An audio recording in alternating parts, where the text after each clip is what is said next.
Hai, kembali lagi di Studi Fajar. Kali ini kita akan membahas yaitu teknik. Teknik sipil atau civil engineering adalah ilmu yang mempelajari tentang bagaimana merancang, membangun, merenovasi tidak hanya gedung dan infrastruktur saja, tetapi juga mencakup lingkungan untuk kemaslahatan hidup manusia. Makanya ilmu ini disebut dengan sipil atau civil. Teknik sipil termasuk profesi yang sudah berkembang sejak lama. Diperkirakan sudah berkembang di Mesir kuno dan Mesopotamia antara 4000 sampai dengan 2000 sebelum Masehi. Awalnya, profesi engineer ini dimiliki oleh militer untuk membangun pertahanan, benteng, pos-pos militer, jalan, jembatan, dan bangunan pendukung perang lainnya. Usai perang, para engineer dibutuhkan untuk membangun ulang kota yang sudah hancur, menata kota menjadi lebih teratur, dan juga menata kota menjadi lebih indah. Namun akhirnya profesi ini terpisah dari militer. Ilmu yang melingkupi civil engineering termasuk matematika, kimia, geologi, lingkungan, bahkan hingga komputer. Istilah civil engineer dikenalkan oleh John Smeaton, seorang kebangsaan Inggris yang telah banyak berkarya membangun berbagai macam struktur seperti Eddystone Lighthouse yang dibangun pada tahun 1756. Teknik sipil terbagi menjadi beberapa cabang, yaitu struktur, geoteknik, manajemen rekayasa konstruksi, hidrologi, teknik lingkungan, dan transportasi. Profesi seorang civil engineer mencakup perancangan, pelaksanaan, pembangunan, pemeliharaan prasarana jalan, jembatan, gedung, terowongan, bandar udara, lalu lintas, sistem jaringan kanal, drainase, irigasi, perumahan, gedung, minimalisasi kerugian gempa, perlindungan lingkungan, penyediaan air bersih, konsep finansial dari proyek, manajemen proyek, dan sebagainya. Semua aspek kehidupan tercakup dalam muatan ilmu teknik sipil. Perkembangan teknologi menuntut profesi civil engineering tidak hanya berurusan dengan proyek bangunan saja, tetapi diharuskan memahami bidang lainnya seperti halnya informatika, komputasi yang memungkinkan untuk memudahkan kelancaran dalam suatu proyek dalam analisis dan desain. Sebutlah misalnya dalam pemodelan bangunan menggunakan AutoCAD, manajemen proyek menggunakan Primavera atau Microsoft Project, analisis struktur akibat beban gempa, beban angin, beban bergerak, dan lainnya. Semua itu dapat dimodelisasi dengan bantuan komputer. Hal ini tentu akan mengurangi faktor-faktor yang menyebabkan kegagalan struktur. Hasilnya pada tahun 1960 sampai dengan 1970-an, proyek komputasi pertama kali digunakan untuk mendesain Sydney Opera House. Sulit dibayangkan bagaimana bangunan seperti Burj Khalifah di Dubai, Petronas, Taipei 1001 dibangun tanpa analisis komputer. Teknik sipil mempunyai ruang lingkup yang luas. Di dalamnya ada pengetahuan matematika, fisika, kimia, biologi, geologi, lingkungan, hingga komputer yang mempunyai peran masing-masing. Teknik sipil dikembangkan sejalan dengan tingkat kebutuhan manusia dan pergerakannya, hingga bisa dikatakan ilmu ini bisa merubah sebuah hutan menjadi sebuah kota yang besar. Cabang-cabang ilmu teknik sipil apa saja? Yang pertama ada struktural, yaitu cabang yang mempelajari masalah struktur dari materi yang digunakan untuk pembangunan. Sebuah bentuk bangunan mungkin bisa dibuat menjadi beberapa pilihan jenis material seperti baja, beton, kayu, kaca, ataupun bahan lainnya. Tiap bahan mempunyai karakteristik masing-masing. Ilmu bidang struktural mempelajari sifat-sifat material itu, sehingga pada akhirnya dapat dipilih material mana yang cocok untuk jenis bangunan tersebut. Dalam bidang ini dipelajari lebih mendalam hal yang berkaitan dengan perencanaan struktur bangunan, jalan, jembatan, terowongan, dari pembangunan fondasi hingga bangunan siap digunakan.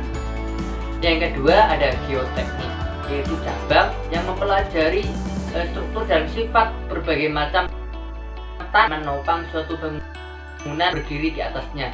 Cakupannya dapat berupa investigasi lapangan yang merupakan penyelidikan keadaan-keadaan tanah suatu daerah dan diperkuat dengan penyelidikan laboratorium. Yang ketiga ada manajemen konstruksi, yaitu cabang yang mempelajari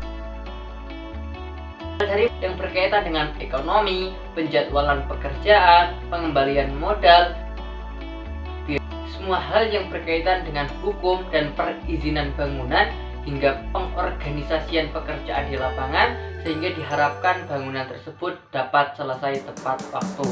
Yang keempat ada hidrologi, yaitu cabang yang mempelajari air, distribusi, pengendalian dan permasalahannya. Mencakup bidang ini antara lain ada cabang ilmu hidrologi dengan cuaca, air, dan lain sebagainya. Kemudian ada hidrolika, yaitu sifat material air, tekanan air, gaya dorong air, dan sebagainya. Dan bangunan air seperti pelabuhan, dam, irigasi, waduk, ataupun bendungan kanal. Kemudian yang kelima ada teknik lingkungan, cabang yang mempelajari permasalahan dan isu lingkungan. Mencakup bidang ini antara lain penyediaan sarana dan prasarana air bersih, pengelolaan limbah dan air kotor, pencemaran sungai, polusi suara dan udara hingga teknik penyehatan. Yang keenam ada transportasi, cabang yang mempelajari mengenai sistem transportasi dalam perencanaan dan pelaksanaannya. Mencakup bidang ini antara lain ada konstruksi dan pengaturan jalan raya, konstruksi bandar udara, terminal, stasiun, dan manajemennya. Yang ketujuh ada informatika teknik sipil, yaitu cabang baru yang mempelajari penerapan komputer untuk perhitungan, pemodelan sebuah sistem dalam proyek pembangunan atau penelitian. Mencakup bidang ini dicontohkan berupa pemodelan struktur bangunan, struktural dari materi atau CAD, pemodelan pergerakan air tanah atau limbah, pemodelan teknologi sistem. Selain itu, keluasan cabang dari ilmu teknik sipil membuatnya sangat fleksibel dalam dunia kerja. Profesi yang didapat dari seorang ahli di bidang ini antara lain perancangan atau pelaksanaan pembangunan, pemeliharaan, prasarana jalan, jembatan, terowongan, gedung, bandar udara, lalu lintas, sistem jaringan kanal, kemudian ada drainase, irigasi, perumahan, gedung, minimalisasi kerugian gempa, pengelolaan lingkungan, penyediaan air bersih, konsep finansial dari proyek, manajemen proyek, dan sebagainya. Semua aspek kehidupan tercakup dalam muatan ilmu teknik sipil. Perbedaan dari arsitek terletak pada posisi ahli teknik sipil dalam sebuah proyek. Arsitek menyumbangkan rancangan, ide, kemungkinan pelaksanaan pembangunan di atas kertas. Hasil rancangan tersebut kemudian diserahkan kepada staf bidang teknik pelaksanaan pembangunan. Tahapan ini ahli teknik sipil melakukan perbaikan atau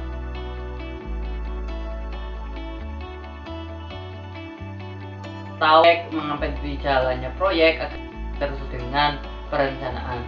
Selain itu, ahli teknik sipil juga membangun konsep finansial dan manajemen proyek atas hal-hal yang mempengaruhi jalannya proyek. Ahli teknik sipil tidak hanya berurusan dengan pembangunan sebuah proyek, tetapi di bidang lain seperti modelisasi sebuah bentuk dengan bantuan program CAD,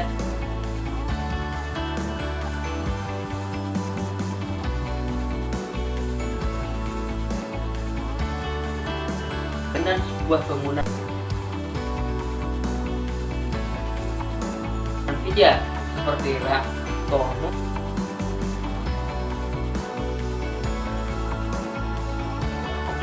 Rancangan bangunan tersebut biasanya dimodelkan dalam komputer dengan diberikan bangunan.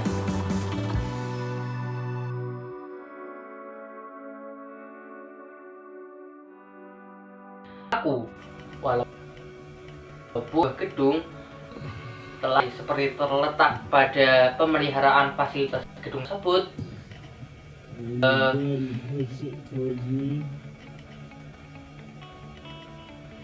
nah itu tadi sedikit atau seputar penjelasan tentang teknik sipil. Jika ada kesalahan ataupun kritik dan saran di kolom komentar ya. Jangan lupa like, komen, dan subscribe. Terima kasih.